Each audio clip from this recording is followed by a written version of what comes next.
कैसे चुकाएं, कैसे चुकाएं बाबा।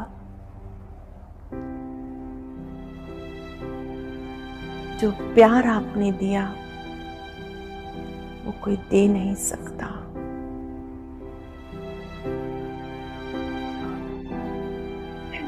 सच तेरे एहसान का बदला चुकाया नहीं जा सकता।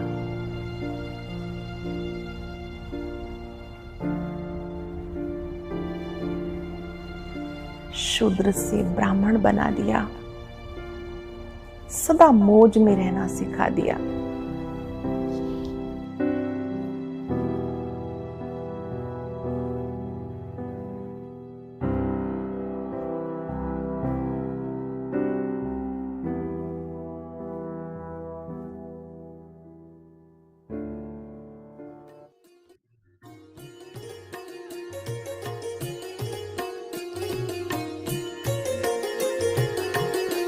दिल कहे बाबा मेरा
आपका पवित्र प्यार पाकर मेरा जीवन धन्य हो गया।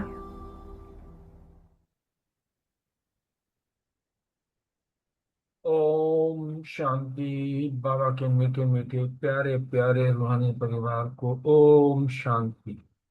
ओम शांति जी। ओम शांति। ओम शांति।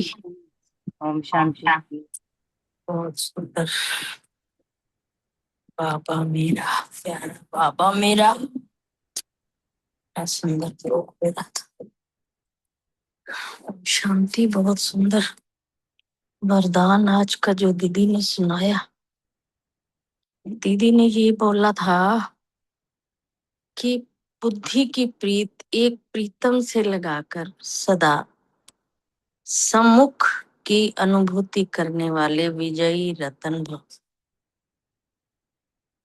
विजयी रतन कौन होते हैं? जो बुद्धि की प्रीत एक प्रीतम से लगाते हैं और सदा बाप के सम्मुख रहने की अनुभूति करते हैं, वही विजयी रतन होते हैं।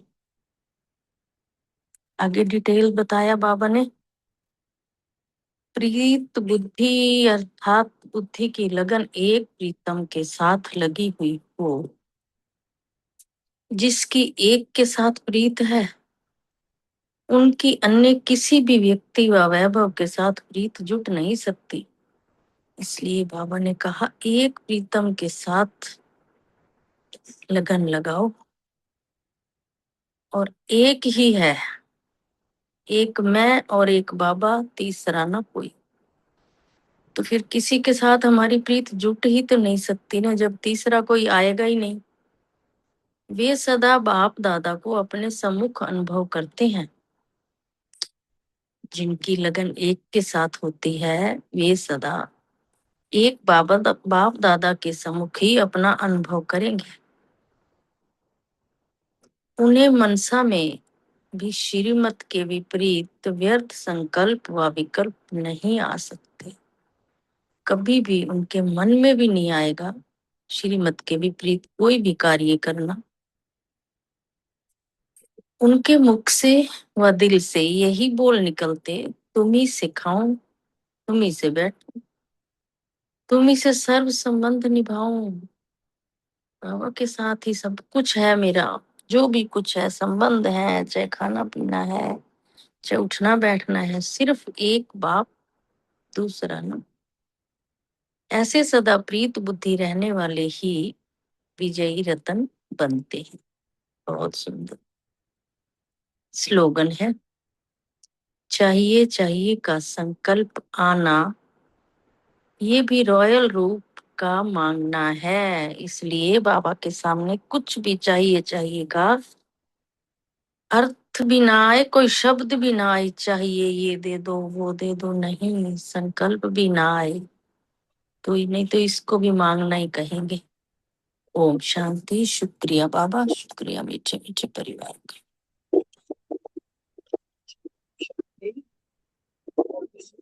आज बाबा का आज का सुमान लिया। मैं नॉलेजफुल आत्मा हूँ। नशे का पॉइंट है, अभी हम ईश्वरीय संप्रदाय के बने हैं।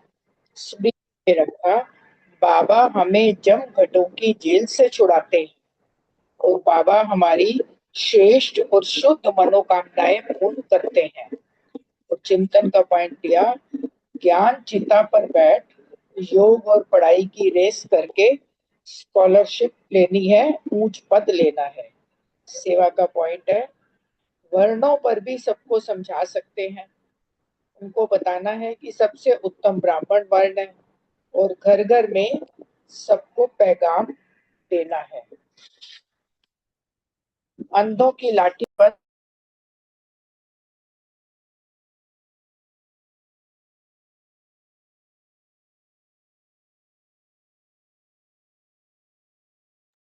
अनीता बहन आपका म्यूट हो गया है।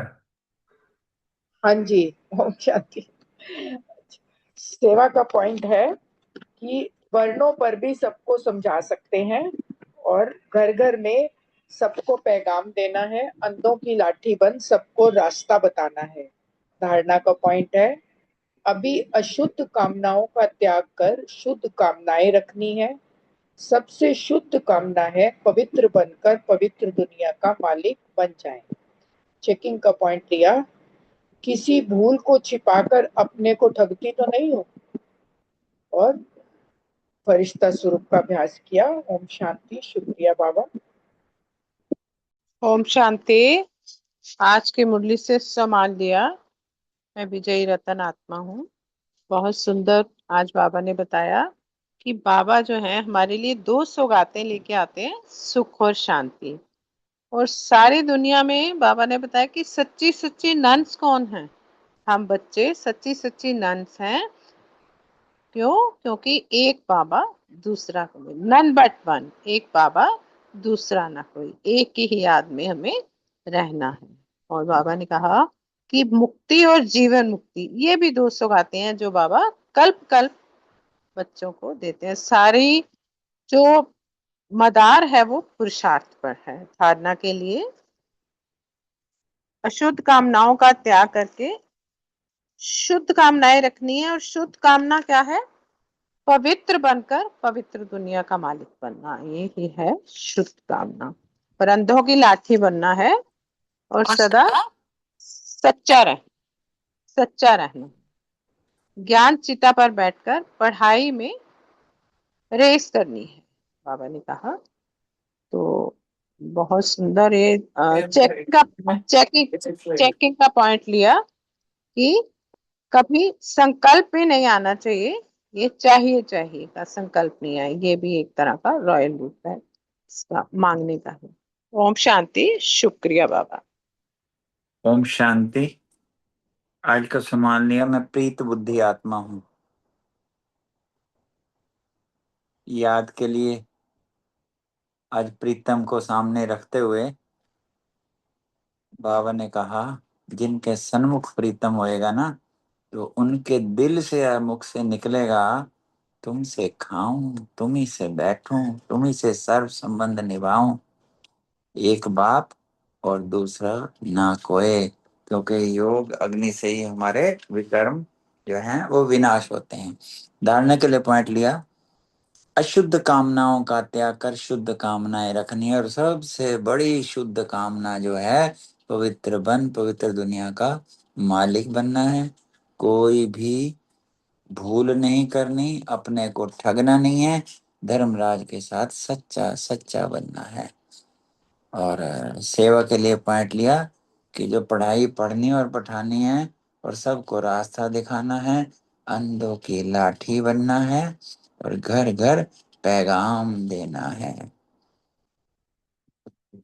और ये क्योंकि ना दुनिया जो है दुखों से भरी है, तो सबको ये पैगाम भी देना है कि बाबा हमें मुक्ति और जीवन मुक्ति देने के लिए आए हैं। और आज बाबा ने दो सौगात दिए, सुख और शांति की, वो ले लो।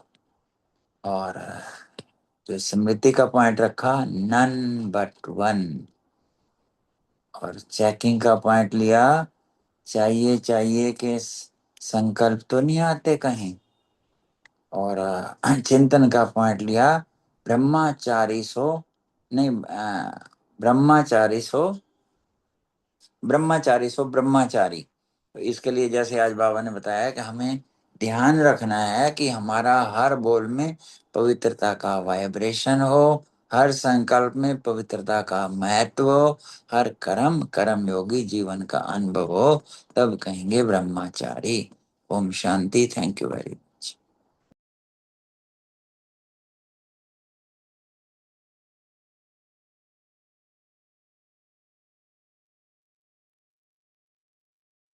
ओम शांति जी। आज के साकार मुरली से सम्मान रखा। मैं प्रीत बुद्धि आत्मा हूँ। धारणा, अब अशुद्ध कामनाओं को त्याग कर शुद्ध कामनाएं रखनी है। पवित्र बनकर पवित्र दुनिया का मालिक बनना है। धर्मराज बाप से सच्चा सच्चा रहना है। योग अभ्यास, योग में सदा बुद्धि की प्रीत एक प्रीतम से लगाकर सदा सन्मुख की अनुभूति करते रहना है। सर्व संबंध बस एक बाबा से रख विजयी रतन बनना ही है। सेवा, सबको बाप की पढ़ाई पढ़ानी है, अंधों की लाठी बनने की सेवा करनी है। स्मृति रखिए, हम अभी पतित हैं इसलिए बेचैन हैं, हमें पवित्र बन सच्ची सच्ची नंस बनना है। चिंतन चला, रूहानी बाप हम बच्चों को पढ़ा रहे हैं, हमें अपने को आत्मा समझ सुख शांति से रहना है।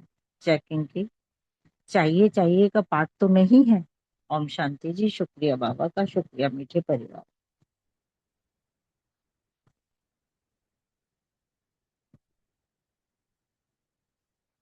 ओम शांति। सभी के साकार मुरली के पॉइंट्स हो गए हैं, तो अव्यक्त वाणी शुरू करते हैं और 1 मिनट बाबा को याद करते हैं।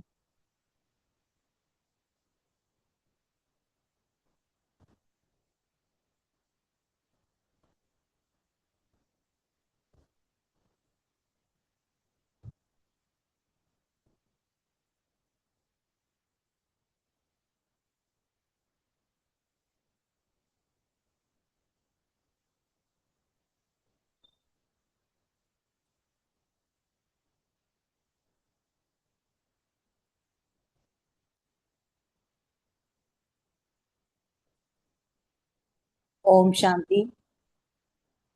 अव्यक्त वाणी है 31/12/1992 की। कल इसका सेकंड पार्ट हुआ था, प्रीति बहन ने बहुत प्यार से समझाया, थोड़ा सा उसका रिवाइज करते हैं। तो मुरली का टाइटल है कि सफलता प्राप्त करने का साधन, सब कुछ सफल करना है। जैसे ब्रह्मा बाबा ने निश्चय के आधार पर और रूहानी नशे के आधार पर सेकंड में अपना सब कुछ सफल किया, तो स्नेह की निशानी भी यही है कि सफल करना, और सफल करने का अर्थ ही है श्रेष्ठ तरफ लगाना। और फिर अव्यक्त वर्ष में बाप दादा ये भी देखना चाहते हैं कि बच्चे जो है वो नंबर 1 प्यारे बनते हैं या नंबर वार बनते हैं। फिर बाबा ने कहा कि व्यर्थ पर विन नहीं करेंगे तो फिर 1 नहीं बनेंगे। और ये भी बाबा ने बताया कि लक्ष्य जो होता है ना, वो अपनी मंजिल को अवश्य प्राप्त कराता ही है। और बाबा ने कहा कि अगर नाव और खिवैया दोनों मजबूत हो तो कोई भी जो तूफान है वो फिर तोहफा बन जाते हैं। आज का थर्ड पार्ट है, थोड़ा सा ये भी लेते हैं। तो मुरली का हेडिंग है कि सफलता प्राप्त करने का साधन, सब कुछ सफल करो। इसमें बाबा ने कहा कि महावीर कभी भी जो है वो बहाना नहीं बना सकते कि समय ऐसा था या समस्या ऐसी थी। बाबा ने कहा जो सदा निर्भय होकर ही विजयी बनना है। और जो महावीर आत्माएं हैं उनकी निशानी भी बाबा ने बताई कि वो हर कदम में तन से मन से खुश रहते हैं। फिर बाबा ने बताया कि सागर का अर्थ ही है सदा भरपूर, भरपूर नहीं सदा भरपूर। और बाबा ने कहा कि दुख की और खुशी की निशानी भी बाबा ने बताई है। और बाबा ने बंधन की निशानी क्या है वो भी बाबा ने बताया। और फिर बाबा ने कहा कि कोशिश शब्द जो है ना, वो ये सिद्ध करता है कि अभी पुरानी दुनिया में कशिश है। और बाबा ने कहा कि देह भान को छोड़ने का सहज तरीका भी बाबा ने बहुत अच्छा बताया है। फिर बाबा ने दिल्ली वालों से भी बात की है और 3 तख्त के बारे में बाबा ने बताया। ओम शांति। अब मुरली को विस्तार से लेते हैं। मुरली का हेडिंग है सफलता प्राप्त करने का साधन, सब कुछ सफल करो। अपने सर्व खजानों को सफल करने की लगन में मग्न रहने वाले बच्चों प्रति नव जीवन दाता बाप दादा बोले, महावीर कभी भी ये बहाना नहीं बना सकता कि ऐसा समय था, सरकमस्टेंस ऐसे थे, समस्या ऐसी थी। नहीं, बाबा ने कहा समस्या का काम है आना, और हम महावीर बच्चों का क्या काम है, समस्या का समाधान करना, ना कि हार खाना। तो अपने आप को परीक्षा के समय चेक करो। ऐ बाबा ने कहा कि ऐसे नहीं कि परीक्षा तो आई नहीं और मैं ठीक हूँ। पास तो हम तभी होंगे ना, पता चलता है कि हम पास हुए या फेल हुए जब हमारी कोई परीक्षा। पास तो पेपर के टाइम पर ही होना पड़ता है। पेपर हुआ ही नहीं और मैं पास हो गया, ऐसा नहीं होता। तो सदा निर्भय होकर बाबा ने कहा विजयी बनना है, कहना नहीं है करना ही है। अब हमारी कथनी और करनी एक होनी चाहिए।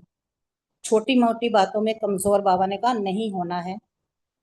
जो महावीर विजयी आत्मा होते हैं वो सदा हर कदम में, निशानी बताइए बाबा ने महावीर आत्माओं की, कि वो सदा हर कदम में तन से मन से वो खुश रहते हैं, कभी भी उदास नहीं होते, चिंता में भी नहीं आते, सदा खुश और बेफिक्र बादशाह होते हैं।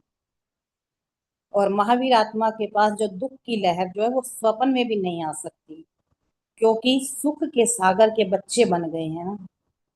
तो कहाँ सुख का सागर और कहाँ दुख की लहर, तो स्वप्न भी परिवर्तन हो जाते हैं।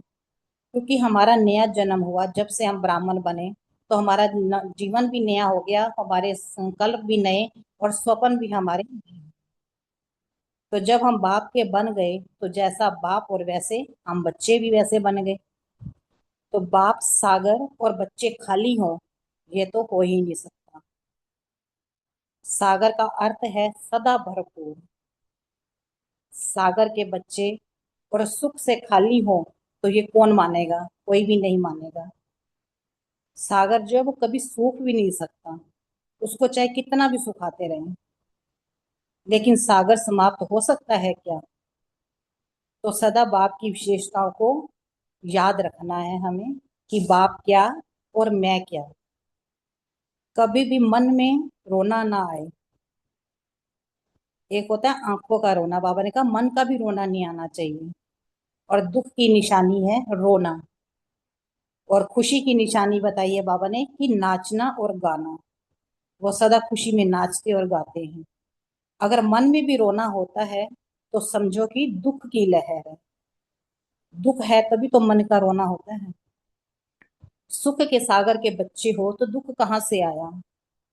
तो दुख तो हमारे समाप्त हो गए। ऐसा अलबेलापन नहीं रखना। आगे बाबा ने सावधान किया कि हो जाएगा, अंत में ठीक हो जाएंगे, नहीं। बाबा ने कहा ऐसा करने से धोखा खा लेते हैं, अलबेले हो जाते हैं ना। तो बाबा ने कहा सदा सुख के झूले में झूलते रहो। इसको ही कहा जाता है महावीर। आगे बाबा ग्रुप नंबर 2 से बात कर रहे हैं। बाबा ने कहा कि फरिश्ता बनना अर्थात कर्म करते भी कर्म के बंधन से मुक्त होना। बाबा ने सभी से पूछा कि सभी अपने को डबल लाइट अर्थात फरिश्ता समझते हो? और फरिश्ते की विशेष निशानी क्या है? फरिश्ता अर्थात न्यारा और बाप का प्यारा। पुरानी दुनिया और पुरानी देह से लगाव का कोई रिश्ता नहीं। देह से आत्मा का रिश्ता तो है, लेकिन लगाव का संबंध नहीं है। एक होता है संबंध और दूसरा होता है बंधन। एक है कर्म बंधन और दूसरा होता है कर्म संबंध। तो संबंध तो रहना ही है, क्योंकि जब तक कर्म इंद्रिय है तो कर्म का संबंध तो रहेगा ही, लेकिन बंधन नहीं हो। कोई भी कर्म बंधन नहीं होना चाहिए। और बंधन की निशानी है कि जिसके बंधन में जो होता है फिर वो उसके वश में रहता है, और जो संबंध में रहता है वह सदा स्वतंत्र रहता है, वह वश में नहीं रहता। तो संबंध अच्छा है। इसलिए कर्म इंद्रियों से कर्म के संबंध में आना ये अलग बात है, लेकिन कर्म बंधन में नहीं आना है। फरिश्ता अर्थात कर्म करते हुए भी कर्म के बंधन से मुक्त।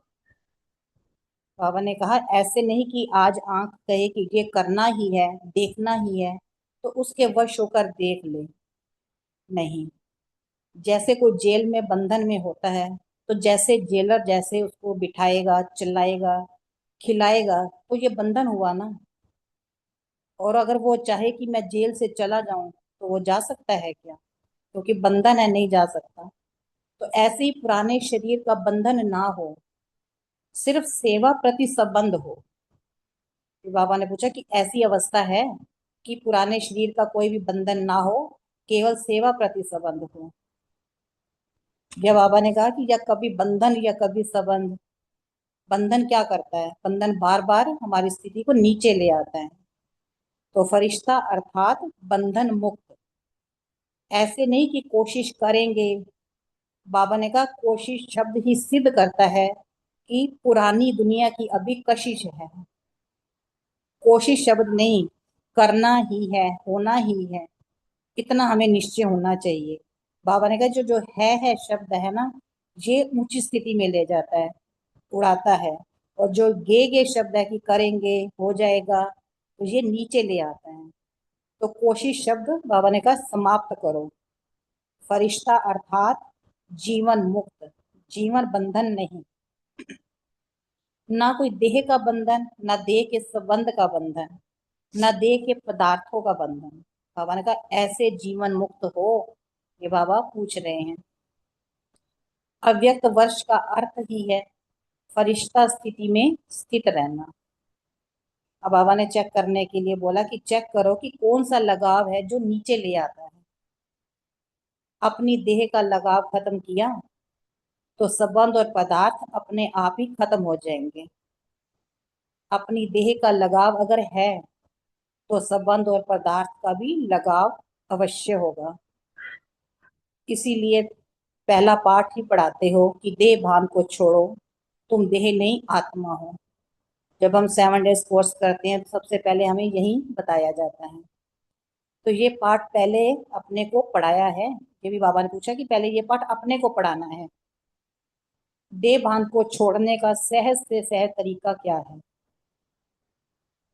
बाबा ने कहा कि चलो आत्मा बिंदी याद नहीं आती, खिसक जाती है, लेकिन ये तो वायदा है ना कि तन भी तेरा, मन भी तेरा, धन भी तेरा। ये तो मार्ग में भी कहा गाते थे कि तन मन धन सब कुछ तेरा, तेरा तुझको अर्पण क्या लागे है मेरा। जब देह मेरी ही नहीं है तो लगाव फिर किससे? जब मेरा है ही नहीं तो फिर ममता कहाँ से आई? मेरे में ममता होती है। जब मैंने दे दिया, सब कुछ बाबा के हवाले कर दिया, तो लगाव भी खत्म हुआ ना। इस एक बात से ही सब लगाव जो है वो सहज खत्म हो जाएंगे। अभी ये देह बाप की अमानत है सेवा के लिए, तो सदा फरिश्ता बनने के लिए पहले ये प्रैक्टिकल अभ्यास करो कि सेवा अर्थ है, अमानत है। मैं ट्रस्टी हूँ। ट्रस्टी अगर ट्रस्ट की चीज में ट्रस्ट नहीं करे तो फिर उसका क्या कहा जाएगा? इस बात को पक्का करना है कि मैं ट्रस्टी हूँ। फिर देखो फरिश्ता बनना, बाबा ने कहा फिर देखो फरिश्ता बनना कितना सहज लगता है। केवल एक शब्द मेरा, एक बाबा, बस। और मेरा सब कुछ इस एक मेरे शब्द में ही समा गया है। सभी समेटने और समाने में बाबा ने कहा होशियार होना। वो मेरा मेरा है फंसाने वाला, और यह एक मेरा मेरा बाबा कहा, ये है छुड़ाने वाला। एक मेरा कहा तो सब कुछ छूटा। आगे बाबा दिल्ली वालों से बात कर रहे हैं। बाबा ने कहा कि दिल्ली वालों ने कौन सा माइक तैयार किया है? दिल्ली में माइक तो बहुत है ना, जितने दिल्ली में माइक हैं उतने कहाँ भी नहीं है। आबू ने माइक तैयार करके दिखाया है, लेकिन दिल्ली वालों ने नहीं किया है। तो दिल्ली वालों को क्या करना है? बाबा ने कहा फॉलो हेडक्वार्टर करना है। माइक से जो सेवा होती है और आप जो सेवा करेंगे, इसमें कितना फर्क है। आप खुद अपना परिचय दो और दूसरा कोई आपका परिचय दे तो प्रभाव किसका पड़ेगा? तो माइक का काम है आपका परिचय देना, इसका तो प्रभाव पड़ता है ना। बाबा ने कहा चाहे माने चाहे नहीं माने, लेकिन ये तो समझते हैं कि कुछ है। पहले ये तीर लगता है, फिर कुछ के बाद सब कुछ होता है। तो बाबा ने कहा पहले तीर लगाओ, माइक तैयार करो, क्योंकि दिल्ली का जो माइक निकलेगा उसका आवाज और भी बुलंद होगा। दिल्ली का माइक और पावरफुल होगा, जो वर्ल्ड में आवाज फैला सकेगा। तो इस वर्ष ही तैयार करेंगे या दूसरे वर्ष, ये बाबा ने पूछा है। दिल्ली की धरनी तो देव आत्माओं का आवाहन कर रही है। दिल्ली की धरनी पर ही देव आत्माएं आएंगी, तो दिल्ली वालों को सेवा भी ऐसी ही करनी है। ये बाबा ने सेवा का कार्य दिया है दिल्ली वालों को, तो हिम्मत रखने वालों को मदद भी मिलती है। अब बाबा ग्रुप नंबर 3 से आगे बात कर रहे हैं। बाबा ने कहा कि विश्व राज्य के तख्त नशीन बनने का आधार है काल तख्त नशीन बनना। अपने को तख्त नशीन श्रेष्ठ आत्मा अनुभव करते हो। आत्मा सदा किस तख्त पर विराजमान है जानते हो? इसको कौन सा तख्त कहते हैं? अकाल है ना। आत्मा अकाल है, इसलिए उसके तख्त का नाम भी अकाल तख्त है। आत्मा शरीर में सदा प्रकृति के बीच अकाल तख्त नशीन है। तो तख्त नशीन जो होता है उसको फिर क्या कहा जाता है? राजा कहा जाता है। तख्त पर तो राजा ही बैठता है ना। तो आप आत्मा भी अकाल तख्त नशीन राजा हो। और अकाल तख्त नशीन आत्माएं बाप के दिल का तख्त और विश्व के राज्य का तख्त भी प्राप्त करती है। तो बाबा ने कहा ये तीनों तख्त कायम है ना। तख्त पर बैठना आता है या घड़ी घड़ी नीचे आ जाते हैं? जो पहले अकाल तख्त नशीन हो सकते हैं वहीं बाप के फिर दिल तख्त नशीन हो सकते हैं। और जो दिल तख्त नशीन होते हैं वहीं फिर विश्व के राज्य के तख्त नशीन हो सकते हैं। तो पहला आधार क्या है? अकाल तख्त। स्वराज्य है तो विश्व राज्य है। जिसको स्वराज्य करना नहीं आता तो वह विश्व का राज्य भी नहीं कर सकता। तो राज्य का तख्त है ये भ्रुकुटी अकाल तख्त। बाप और बच्चे के संबंध का तख्त है बाप के दिल का तख्त। तो इन दो तख्त के आधार पर ही फिर विश्व के राज्य का तख्त मिलता है। तो पहले फाउंडेशन क्या हुआ? अकाल तख्त। अकाल तख्त नशीन आत्मा सदा नशे में रहती है। तख्त का नशा तो होगा ना, लेकिन ये रूहानी नशा है, अल्पकाल का नशा नहीं है। अल्पकाल का नशा क्या होता है? वो नुकसान वाला होता है, और ये नशा नुकसान वाला नहीं है, रूहानी नशा है ना। और हद के नशे को ये समाप्त कर देता है। हद के नशे भी तो अनेक प्रकार के होते हैं, और रूहानी नशा तो एक ही है, मैं बाप का और बाप मेरा। ये रूहानी नशा है। बाप का बन गया, ये रूहानी नशा है। तो ये रूहानी नशा सदा याद रहता है या उतरता कभी ज्यादा चढ़ता तो कभी कम चढ़ता। अगर कोई राजा हो, तख्त भी हो, लेकिन तख्त का राजाई का नशा नहीं हो तो वह राजा बिना नशा के क्या राज्य चला सकता है? नहीं ना। अगर आत्मा रूहानी नशे में नहीं है तो स्वराज्य कैसे कर सकेंगे? तो राज्य में भी हलचल होगी। अच्छा, ओम शांति। शुक्रिया बाबा का, शुक्रिया सभी भाई बहनों का। अब 1 मिनट बाबा को याद करते हैं, फिर अपने अपने क्वेश्चन आंसर लेंगे।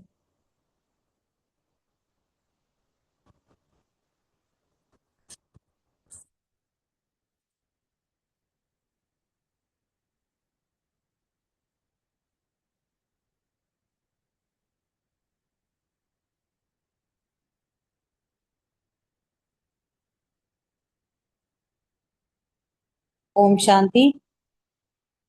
पहला प्रश्न तजली बहन और प्रीति बहन से है कि महावीर कभी भी कौन सा बहाना नहीं बना सकते, स्पष्ट करें। ओम शांति। बहुत सुंदर आपने बाबा के महावाक्य पढ़े।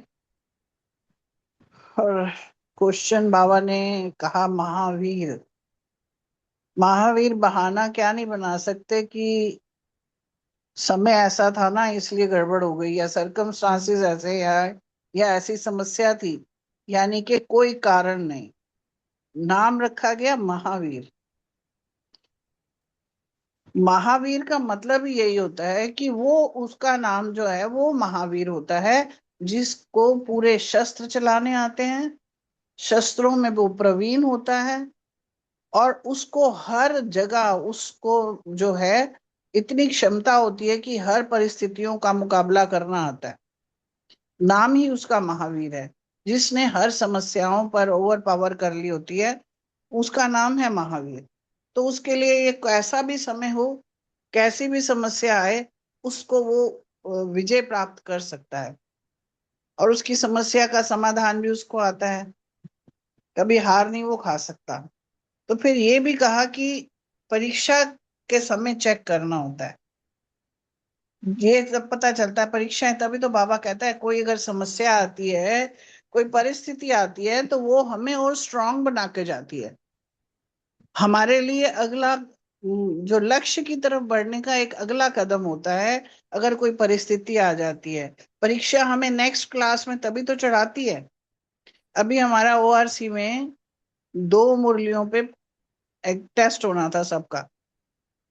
वो मुरलियां हम सब करके आंसर देके पहले भेज चुके थे, पढ़ चुके थे सारे। मगर इस बार जब हम गए तो मैंने देखा, मेरे समेत हम सब ने, रास्ते में भी हम वही मुरली के ऊपर थोड़ा सा अपनी मंथन चल रहा है। क्लास में गए तो हर कोई पेपर लेके बैठा हुआ है, अपनी बुक लेके बैठा हुआ है, उसको पढ़ रहा है, उस पर मंथन कर रहा है, उस पर ज्यादा पावर कर रहा है, ध्यान दे रहा है ज्यादा, कि एक एक शब्द एक इतना सा भी मिस नहीं हो। तो इसलिए कहा कि जब परीक्षा आती है ना, तो चेकिंग तभी होती है, तब नंबर मिलते हैं, तब हमें पता चलता है हम कहाँ पे खड़े हैं, हमें कितने नंबर मिले हैं। तो ये समझ लेना कि नहीं, हाँ मुझे तो सब आता है, हम तो आंसर भेज चुके, हमने तो इतनी मुरलियां पढ़ ली। मगर जब परीक्षा दी जाती है, तब पता चलता है कि कितने याद है तुम्हें और कितने तुम भूल गए हो। वो नंबर तुम्हें पता चलते हैं। तो पेपर के टाइम में ये सारा निर्णय जो होता है, उस वक्त में जो महावीर हैं जिन्होंने पक्का किया हुआ, वो तो बेधड़क होके पेपर देते हैं, निर्भय होकर अपना किया, और कोई कमजोरी नहीं है उनके अंदर। पता है उन्होंने ये किए हुए हैं पहले से, आते हैं उनको वो शक्ति, वो शस्त्रों को चलाना आता है, तो वो फटाफट कर लेते हैं। तो तब लगता है कि हाँ अब मैं विजय आत्मा हूँ। जब परीक्षा हो जाती है तो वो हर कदम में उनका जो है वो, क्योंकि उनको डर तो लगता ही नहीं ना, कि तैयार है, उनको कोई कुछ भी आ जाए कर लेंगे। ओम शांति। ओम शांति। थैंक यू मितू बहन, थैंक यू सीमा बहन, बहुत सुंदर मुरली एक्सप्लेन की। थैंक यू रजनी बहन, बहुत अच्छी तरह से आपने एक्सप्लेन किया। महावीर कभी भी बहाना नहीं बना सकते कि ऐसा समय था, ऐसा सरकमस्टांस था, ऐसी समस्या थी, क्योंकि समस्या का काम है आना, और महावीर का काम क्या है, क्योंकि वो महावीर है, वीरों का वीर महावीर, तो उसका काम ही है समस्याओं का समाधान करना, ना कि हार खाना। और ऐसे थोड़ी होते कि अपने आप को परीक्षा के समय हम चेक करें। अगर पेपर आया ही नहीं और हम कह दें मैं ठीक हूं, नहीं, पेपर तो आएगा ही, हमें पास तो करना ही पड़ेगा। और पेपर देंगे तो पास होंगे, पेपर नहीं देंगे तो पास कैसे होंगे। तो इसलिए हमें पेपर आएगा, हमें वो पास करना ही है और निर्भय होकर विजयी बनना ही है। कुछ भी हमें कहना नहीं है, करके दिखाना है। और छोटी छोटी बातों में कमजोर नहीं होना, क्योंकि जो महावीर विजयी आत्मा होते हैं ना, वो हर कदम में तन से मन से सदा खुश रहते हैं, कभी उदास नहीं रहते, चिंता में नहीं आते, सदा खुश और बेफिक्र रहेंगे। क्योंकि महावीर अर्थात वीरों के वीर, तो उनके पास क्या है, खुशियां ही होंगी, उनको पेपरों का थोड़ी डर रहेगा। कोई भी समस्या है, कोई भी सर्कमस्टांस उनके लिए कुछ भी नहीं है, सब पार करना इजी है। बाबा का साथ हो तो, बाबा ने जब महावीर का सम्मान दिया है तो साथ भी देता है, बैकबोन बन के भी खड़ा होता है। तो महावीर के लिए कोई भी समस्या समस्या नहीं है, सरकमस्टांस या कोई भी समय नहीं है कि जो वो पार ना कर पाए, उसके लिए उसे कोई बहाना बनाने की जरूरत नहीं है। ओम शांति। थैंक यू रजनी बहन, प्रीति बहन।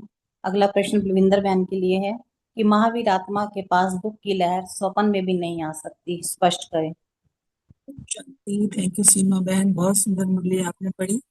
बहन का मंथन भी बहुत सुंदर। महावीर आत्मा के पास दुख की लहर स्वप्न में भी नहीं आ सकती, क्योंकि हम बच्चे किसके हैं, सुख के सागर, जो दुनिया को सुख देता है, और हम उसके डायरेक्ट बच्चे हैं। तो कहाँ हम सुख के सागर के बच्चे और कहाँ दुख की लहर।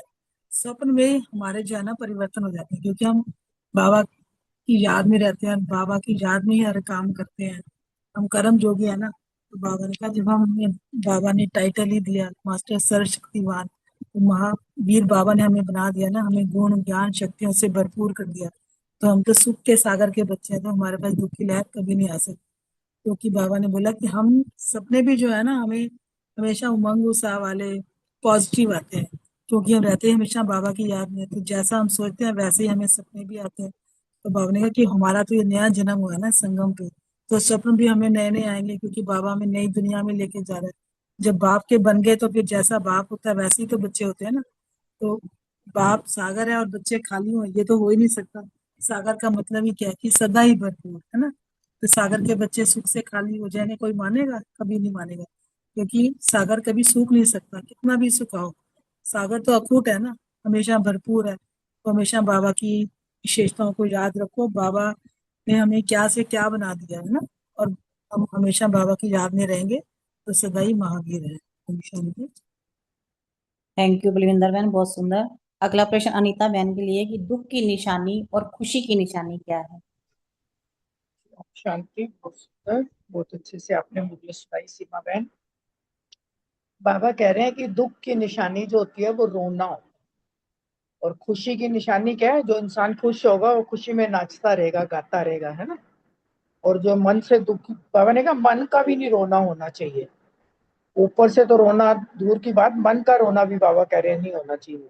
मन का रोना, मन ही मन दुखी होते रहते हैं बाबा, उसको भी मन का रोना कहता है।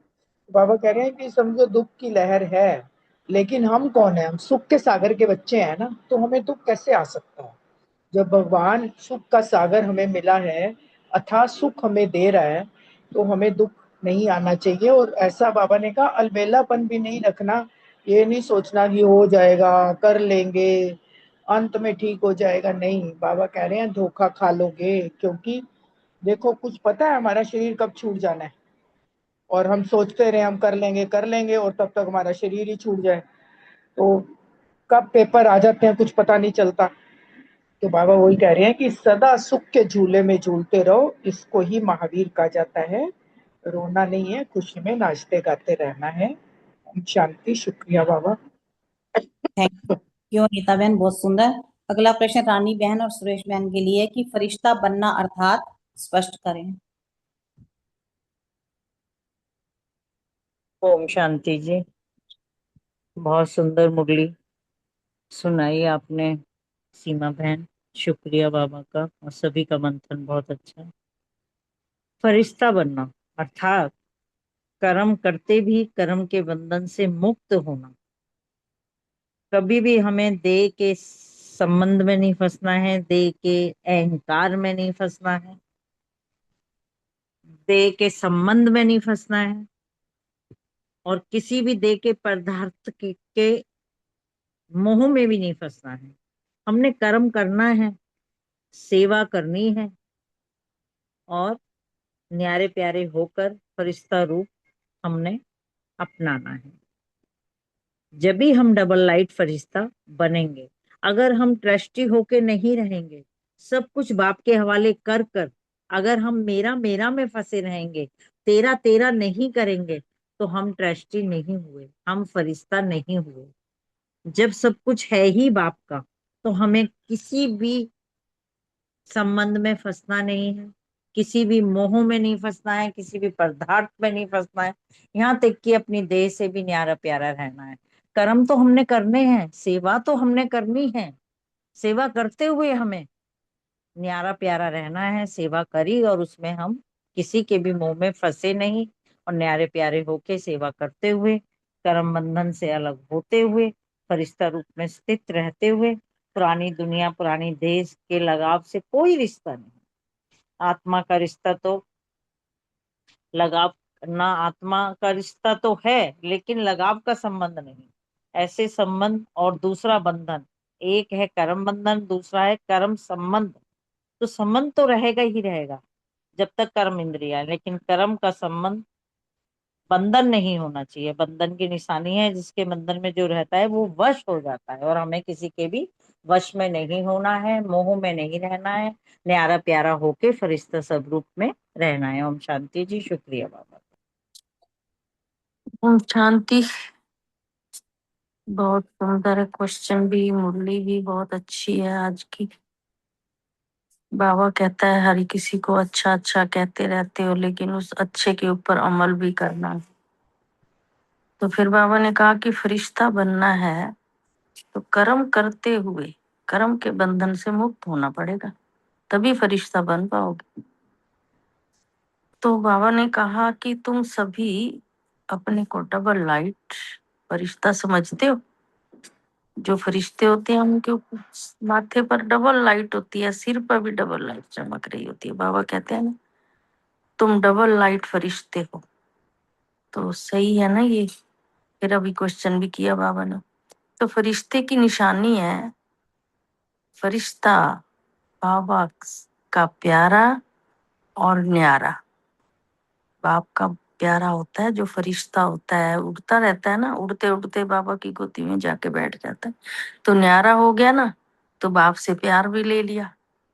किस तरह ले सकते हैं? जब तक हम हल्के नहीं होंगे, बाप समान नहीं बनेंगे, तो बाप के प्यारे भी नहीं बन सकते। तो बाबा ने कहा कि पुरानी दुनिया और पुरानी देह से कोई भी रिश्ता ना हो, लेश मात्र भी ना हो, इनका मात्र भी ना हो, कोई लगाव ना हो। तो देह से आत्मा का रिश्ता तो होता है, लेकिन लगाव का संबंध नहीं है। अगर लगाव है तो फिर देह का संबंध हो गया। इसलिए आत्मा का रिश्ता संबंध लगाव का ना हो करके संबंध का भी ना हो। एक है संबंध, दूसरा है बंधन। बंधन मुक्त रहना है। संबंध तो होते हैं सबके साथ, परिवार के साथ भी होता है, बाप के साथ भी है, लगाव भी बाप के साथ है, लेकिन बंधन जो है ना, वो है दूसरा कर्म संबंध। तो कर्म बंधन जो है वो कर्म का संबंध है। इसलिए बाबा ने कहा कि बंधन मुक्त बनो। कोई भी किसी तरह का, किसी भी चीज का बंधन ना हो, ना परिवार में, ना देह में, ना घर में, ना गृहस्थ में। किसी भी चीज का बंधन नहीं होना चाहिए। बंधन मुक्त रहो तो संबंध तो रहना ही है। जब तक कर्म इंद्रियां हैं तो कर्म का संबंध तो रहेगा। कर्म करना ही पड़ता है। लेकिन बाबा ने कहा बंधन ना हो किसी भी चीज का। बंधन की निशानी बता दी फिर बाबा ने आगे। बाबा कहते हैं जिसके बंधन में जो रहता है वो उसके वश में ही हो जाता है। तो इसलिए बाबा कहते हैं किसी के भी बंधन में नहीं आना, मोह में नहीं फंसना। ओम शांति। शुक्रिया बाबा, शुक्रिया मीठे परिवार का। थैंक यू रानी बहन, सुरेश बहन, बहुत सुंदर। अगला प्रश्न विजय भाई जी और रमनी भाई जी से है कि जो संबंध में रहता है वह स्वतंत्र रहता है, वश नहीं होता। स्पष्ट करें। ओम शांति। बहुत सुंदर सीमा बहन। जो संबंध में रहता है वो वश में नहीं होता, स्वतंत्र रहता है। भाई संबंध ना दो प्रकार के हैं। अगर हम जैसे बताए ना, फरिश्ते जो हैं डबल लाइट हैं, न्यारे प्यारे हैं, और उनका कोई देह का भी किसी से लगाव नहीं। फरिश्ते जो ट्रस्टी होते हैं, तो इससे रिलेट करके ये बात आई है ना, जब हमारा सेवा का संबंध है। अब कहते हैं ना, हम ये जो ब्राह्मण परिवार है, ये भी हमारा पढ़ाई का परिवार है, पुरुषार्थ का परिवार है, सेवा के साथी हैं, दूसरी चीजों के नहीं है। तो यहाँ कोई बंधन नहीं है। ऐसे ही परिवार में भी हम रहते हैं ना, तो हम ये समझे हम तो सेवा के लिए हैं, यहाँ पे सेवा स्थान में है, तब हम स्वतंत्र रहेंगे। सेवा किसकी है? बाबा की है। और बाबा की सेवा है, जिम्मेवार कौन? बाबा। हम जो है निश्चिंत, बेफिक्र और बेहद को रहेंगे। ये आंसर लगा। Thank you very much. आगे अशोक भाई कुछ ऐड करना चाहें तो अपने प्रश्न में ये भी ऐड कर सकते हैं। Thank you. रमनी भाई जी। थैंक यू विजय भाई जी। अगला प्रश्न है केवल सेवा प्रति संबंध हो ऐसी अवस्था है? अशोक भाई जी। थैंक यू सीमा बहन, बड़े स्नेह के साथ आपने मुरली के माँ वाक्यों को हम तक पहुंचाया। सेवा के प्रति अभी जैसे विजय भाई भी कर रहे थे, कर्म बंधन देह के साथ, जो कर्मेंद्रियां हैं हमारे साथ, तो कर्मेंद्रियां तो अपना कार्य करते ही हैं, चाहे आंख का फड़कना हो, हाथ का चलना हो, पैरों का चलना हो। लेकिन उसमें दो बातें बाबा ने वहां क्लियर कर दी थी, एक होता है बंधन में और एक होता है उससे कार्य कराना, संबंध में आना। संबंध में आते हैं तो वो बंधन नहीं होता, लेकिन अगर बंधन में अर्थात कर्मेंद्रियों के वश हो जाए तो वो बंधन है। एक छोटा सा सिर्फ यही डिफरेंस है। इसी तरह ये शरीर है, इस शरीर को अगर इस शरीर शरीर को अगर एक मिनट शरीर को अगर दृष्टि समझ के चलेंगे तो ये हमारा संबंध बन जाएगा। अगर इसको शरीर को ये समझ के चले करें कि मुझे ही करना है, यही जिम्मेवारी है, मैं नहीं करूंगा तो कौन करेगा, तो इस अर्थात यही शरीर जो है बंधन बन जाता है। और बंधन ये जो है फिर कभी भी ऊंची अवस्था में नहीं लेके जा सकता। जो शरीर से मुक्त होगा बंधन, क्योंकि हमने बनना फरिश्ता, ब्राह्मण सो फरिश्ता। फरिश्ता अर्थात किसी भी तरह, ना तो देह, अपनी देह के प्रति, ना दूसरों की देह के प्रति, ना जिसको हम देह के संबंध कहते हैं, ना देह के पदार्थों के प्रति। हमें इन सब से जो है मुक्त होना है। तो हमें ये जो है बंधन से हटना, क्योंकि ये बंधन ही हमें, अगर बंधन होगा तो ये ऊपर नहीं ले जाएगा, नीचे बार बार अपनी ओर अट्रैक्ट करेगा, खींचेगा, आकर्षित करेगा। तो हमें इससे करना। और इसमें ये भी चीज बाबा ने बहुत क्लियर कर दी, हमें कभी ये नहीं कि इच्छा कोशिश कर रहा हूँ, कोशिश कर रहा हूँ या गे गे की जो भाषा है ये भी नहीं। हाँ, मुझे करना ही है, मैं नहीं करूंगा तो कौन करूंगा, बाबा मुझे ही ज्ञान मिला है। ये ऐसा जो है, अगर इस तरह की हमारी संस्कार बन जाएगा तो ये उड़ाने वाला बन जाएगा। यही जो है बाबा ने भी बताया कि ना हमें देह का बंधन रखना, देह के संबंध का बंधन रखना है, ना देह के पदार्थों के प्रति कोई भी, सिर्फ अपने आप को ट्रस्टी समझते हुए इस संबंध को एंजॉय करना है। Thank you. ओम शांति। थैंक यू अशोक भाई जी, बहुत सुंदर। अगला प्रश्न रितु बहन के लिए है, देह बान को छोड़ने का सहज तरीका क्या बताया बाबा ने? हाँ जी, 1 मिनट में निकाल लो जरा। कौन सी पेज पे है जरा बताना। ये 1 मिनट। 13 पेज पे है, 13 नंबर पेज पे। अच्छा अच्छा, ठीक है। हम्म। हाँ, ओम शांति। बहुत सुंदर से, प्यार से, ठहराव से मुरली सुनाई सुना मैंने, बहुत सुंदर, थैंक यू। तो बाबा कह रहे देहभान को छोड़ने का सहज से सहज तरीका क्या है। बाबा कह रहे हैं कि चलो, बिंदी याद नहीं रहती है, खिसक जाती है, भूल जाते हैं। बाबा कह रहे हैं तो ये तो वादा है ना कि तन भी तेरा, मन भी तेरा और धन भी तेरा। ये भक्ति मार्ग में भी गया। तो अब भी बाबा कह रहे हैं कि जब देह मेरी ही नहीं है तो किससे प्यार और किससे नफरत, न्यूट्रल होकर रहना है ना। जब देह ही मेरी नहीं है तो फिर कौन मेरा है, कोई भी नहीं है ना। तो जब मेरा है ही नहीं तो फिर ममता आएगी नहीं। जब हम ट्रस्टी बन के रहेंगे और ये सोचेंगे कि भाई न्यूट्रल होकर रहना है, तो मेरे में ममता आती है। जब हम अपना मेरा कहते हैं किसी भी चीज को, जो पदार्थ है, जो व्यक्ति है, कोई भी है, लेकिन जब मैंने दे दिया तो लगाव खत्म हो गया।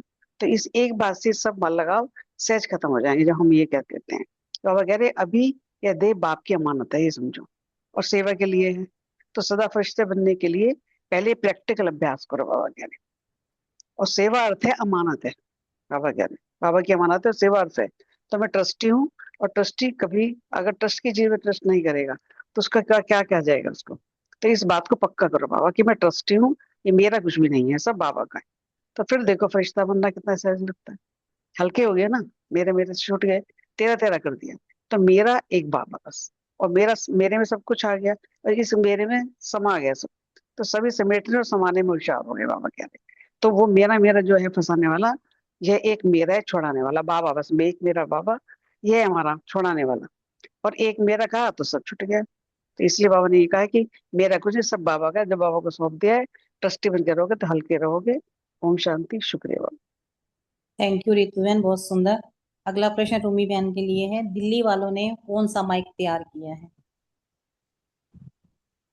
रूमी बहन शायद नहीं है, कर देती हूँ आंसर। बाबा दिल्ली वालों से बात कर रहे थे, बाबा कह रहे कौन सा माइक तैयार किया है दिल्ली में। तो बाबा ने कहा दिल्ली में तो बहुत माइक है, जितने दिल्ली में होते हैं तो कहीं भी नहीं है।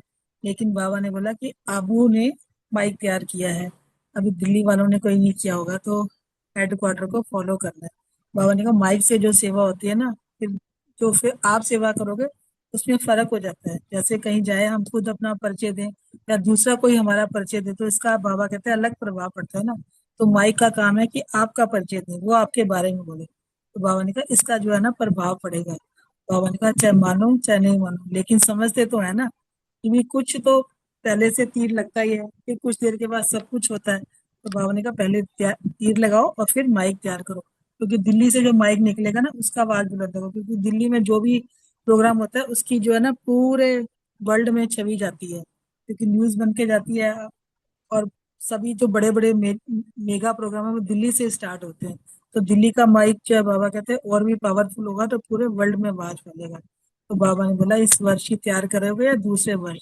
और उनका दिल्ली की जो धरनी है ना वो देव आत्माओं का आह्वान कर रही है, क्योंकि दिल्ली में तो राजधानी बनना है ना, दिल्ली की धरनी में देव आत्मा आएंगी और दिल्ली की राजधानी बनेगी। बाबा ने कहा दिल्ली वालों को ऐसी सेवा करनी है। ओम शांति।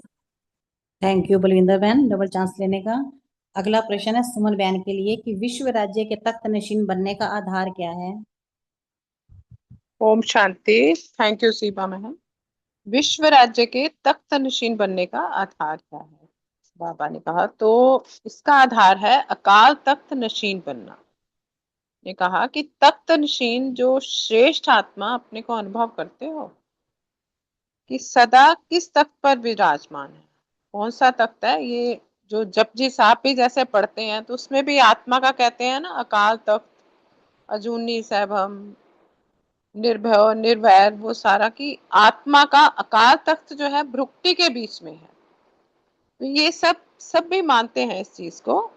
तो आत्मा जो है अकाल है, तो उसके तख्त का नाम भी क्या है? अकाल तख्त है, भ्रुक्टी के बीच है।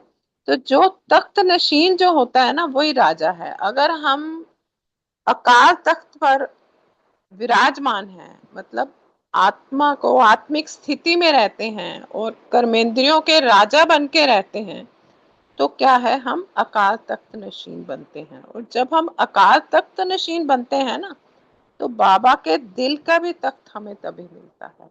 और बाबा के दिल का तख्त हमें मिलेगा तो हम विश्व के राज्य के भी तख्त नशीन बन सकते हैं। यही बाबा हमें बार बार यही समझाते हैं। तो हमें क्या करना है कि दिल तक अकाल तख्त नशीन बनने का ये आधार बाबा ने बताया कि अकाल तख्त नशीन राजा बनना। ओम शांति। शुक्रिया। थैंक यू सुमन बहन। अगला प्रश्न है वनीता बहन के लिए, तीनों तख्त कायम है, तख्त पर बैठना आता है। विनीता बहन भी नहीं है शायद। बाबा ने जो हमें 3 तख्त दिए ना, तो उन्होंने बोले एक तो अकाल तख्त आत्मा का और एक बाबा का दिल तख्त, और जो बाबा के दिल तख्त पे बैठेगा वही भविष्य में राज्य के तख्त नशीन होगा। क्योंकि अब बाबा ने हमें अभी जिम्मेवारी का भी ताज भी दिया ना और अपने दिल तख्त पे भी उठाया। तो बाबा पूछ रहे हैं कि तीनों तख्त कायम है, तख्त पे बैठना आता है। तो बाबा ने बता दिया कि पहला आधार जो है वो अकाल तख्त है ना, क्योंकि स्वराज्य है तो विश्व राज्य है। जिसको स्वराज्य नहीं करना आएगा तो विश्व पे भी कैसे राज्य करेगा? क्योंकि बाबा ने हमें संगम पे स्वराज्य अधिकारी बताया ना, कि जितना हम अभी स्वराज्य अधिकारी बनेंगे, अपने कर्मेंद्रियों के राजा बनेंगे, तो भविष्य में भी हम विश्व के राजा कभी बन सकते हैं। तो बाबा ने कहा बाप और बच्चे के संबंध का तख्त है, बाप का दिल का तख्त। तो इन 2 तख्त के आधार पर ही हम विश्व के राज्य तख्त पे बैठ सकते हैं। तो पहला फाउंडेशन बाबा ने बोला अकाल तख्त। तो अकाल तख्त नशीन आत्मा जो है वो सदा नशे में रहेगी। अगर तख्त का नशा होगा, लेकिन रूहानी नशा है, लेकिन होना चाहिए। पवन का अल्पकाल का नशा नहीं, क्योंकि जो है ना नशा नुकसान वाला होता है, जो दुनियावी नशे होते हैं। लेकिन जो रूहानी नशा है ना, वो हद के नशों को भी समाप्त कर देता है। और रूहानी नशे में क्या होता है? एक बाबा और मैं, बस मैं और मेरा बाबा। यही जब रूहानी नशा रहेगा ना, तो जब हम बाप के बन जाते हैं तो हमें यही नशा रहता है ना। तो ये रूहानी नशा अगर सदा रहता है या चढ़ता उतरता रहता है कि कभी कम भी हो जाता है। क्योंकि अगर कोई राजा है और तख्त भी है, लेकिन तख्त का रजाई का नशा ना हो, तो फिर वो राजा बिना नशे के राज्य नहीं चला सकता ना। तो बाबा ने कहा अगर आत्मा रूहानी नशे में नहीं होगी तो स्वराज्य कैसे करेगी? तो फिर तो राज्य में हलचल होती रहेगी। ओम शांति। थैंक यू बलविंदर बहन। लास्ट क्वेश्चन है अकाल तख्त नशीन आत्मा सदा नशे में रहती है, स्पष्ट करे कविता बहन। हाँ जी, ओम शांति।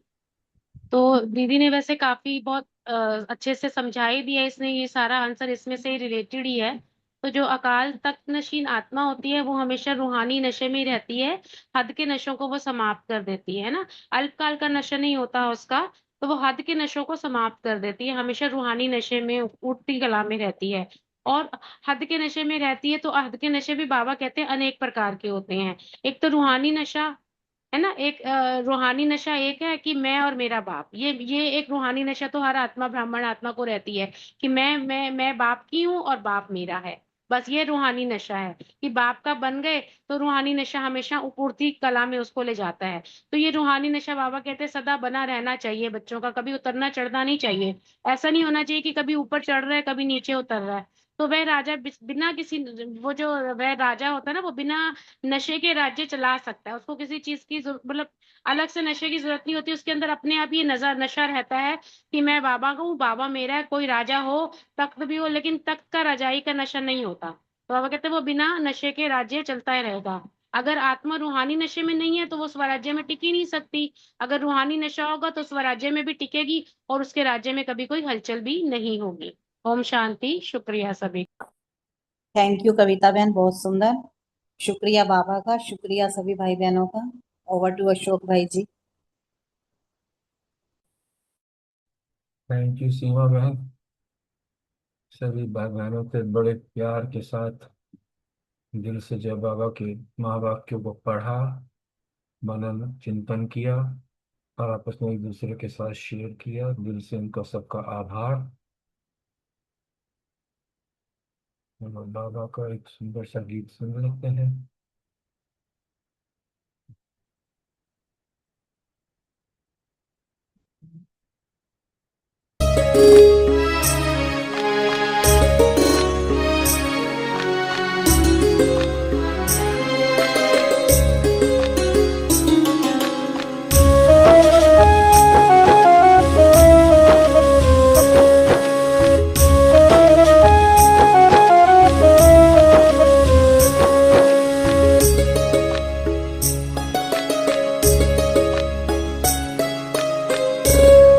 हम कितने भाग्यशाली हैं, हमें परिचय तुम्हारा मिला।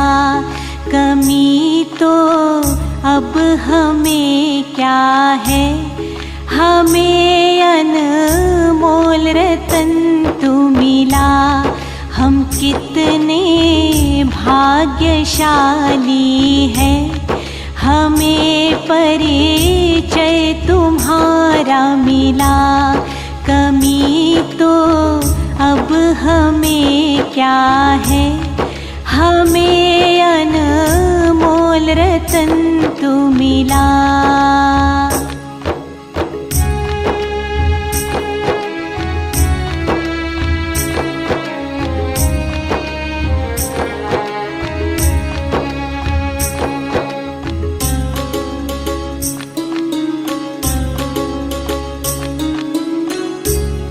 खजाना ज्ञान का है मिला, जिससे समझा है ये संसार। खजाना ज्ञान का है मिला, जिससे समझा है ये संसार। स्वयं को हमने जान लिया, प्रभु तुमको भी जान लिया। हम कितने भाग्यशाली हैं, हमें परिचय तुम्हारा मिला। कमी तो अब हमें क्या है, हमें अनमोल रतन तू मिला।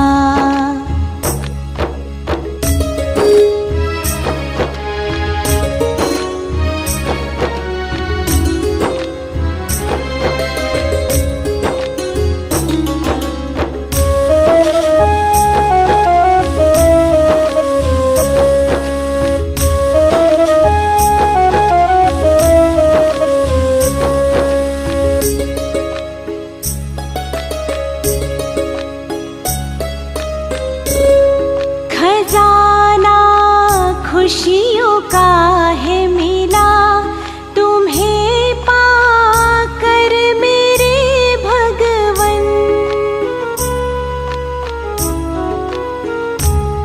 खजाना खुशियों का है मिला, तुम्हें पाकर मेरे भगवन।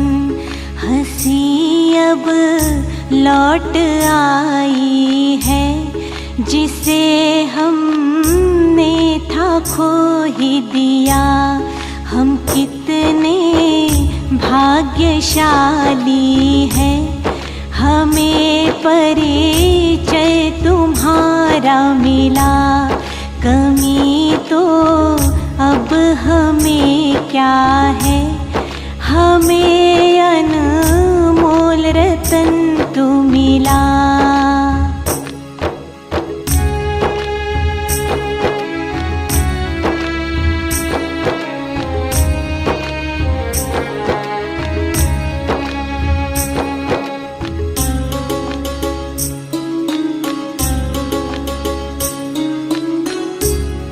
पवित्रता का खजाना मिला, जिसे हम भूल बैठे थे।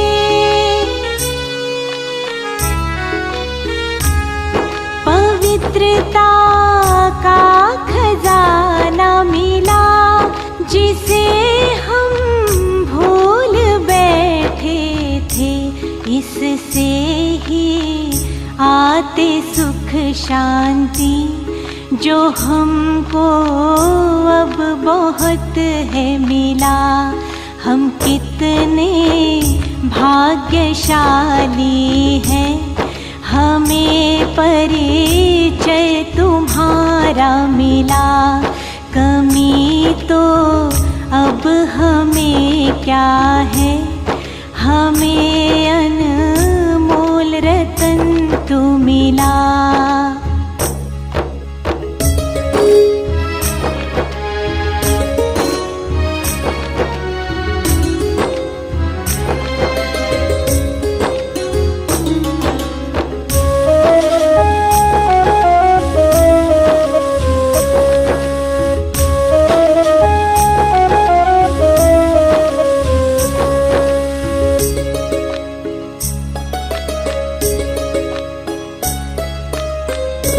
धन तेरे प्रेम का है मिला, जो हर धन से ही है बढ़कर।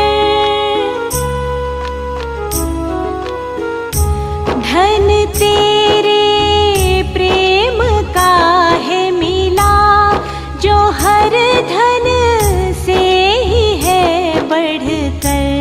है हमने तुमसे प्रेम किया, हमें तुमने है प्रेम किया। हम कितने भाग्यशाली हैं, हमें परिचय तुम्हारा मिला।